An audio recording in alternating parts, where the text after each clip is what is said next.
സ്വീകരിക്കും. ഞാൻ ആദ്യമേ പറഞ്ഞിട്ടുണ്ട്, വാഹനങ്ങൾ വാങ്ങി കോവിഡിന് ശേഷം വാഹനങ്ങൾ വാങ്ങി സ്വന്തമായി ഉപയോഗിക്കുന്നവരെ പൊതുഗതാഗതത്തിലേക്ക് കൊണ്ടുവരിക എന്നാണ് നമ്മുടെ ലക്ഷ്യം.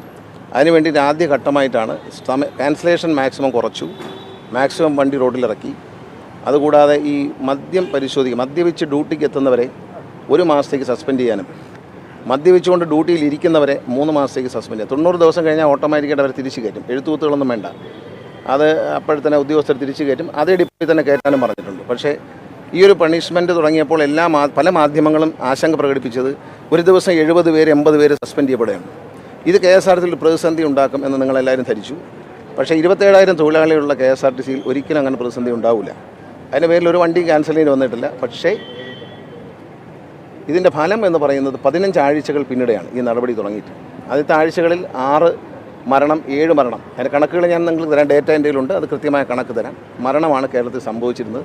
48 ആക്സിഡൻറ്റ്, 40, 48, 50 ആക്സിഡൻ്റാണ് ഒരു ദിവസം, മൈനർ, മേജർ ഈ മരണം സംഭവിക്കുന്നതും ചേർത്തിട്ട് 48 അപകടങ്ങൾ സംഭവിച്ചിരുന്നു. അതിൽ 6 മരണം, 7 മരണം എല്ലാ ആഴ്ചയിലും ഉണ്ടായിരുന്നു. ഇപ്പോൾ അത് കുറഞ്ഞു വന്നിട്ട് കഴിഞ്ഞ ആഴ്ചയിൽ മരണമില്ല.